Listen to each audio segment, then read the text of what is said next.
Welcome to my second channel এটা new ভিডিঅ'লৈ আপোনালোকক স্বাগতম জনাইছোঁ। আজি আমি ভিডিঅ' শ্বুট ল'বলৈ আৰম্ভ কৰিছোঁ। তেনেকুৱা ভিডিঅ' শ্বুট লৈ আপোনালোকক দেখুৱাই আছোঁ, চাব। এতিয়া চাওক, আমাৰ ভিডিঅ' শ্বুট ল'বলৈ গোটেইকেইটা লগ বস্তুলৈ আহিছে। ইয়াত চব লগ হৈ আছোঁ। কেনেকুৱা ভিডিঅ' শ্বুট লৈ আপোনালোকক দেখুৱাই আছোঁ। সৰু আপীটো আমাৰ ভিডিঅ' চাবলৈ আহিছে। এয়া চাওক নমনে ভিডিঅ'। এতিয়া আমি সৰু সুৰাকৈ অলপ জিম মাৰোঁ। এই জিমৰ বস্তুবিলাক আছে। ইয়াতে আমি চিলিম বাম মাৰোঁ।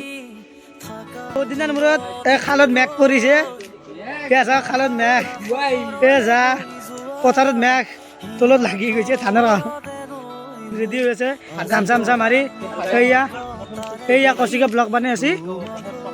সিও অলপ ব্লগ বনাইছে সৰু সুৰা। এয়া চাওক, চব ভিডিঅ' বনোৱাৰ কাৰণে পূৰা ৰেডি হৈ আছে। এয়া চাওক, পূৰা মজা চিনাৰী হৈছে। এয়া চাওক, চব ৰেডি হৈ আছে। কিন্তু অৰিজিনেল বিৰি নাখায়। কালা ভেঙা চব লাগো কালা ভেঙা চব নাহে না কি কি আছে নেকি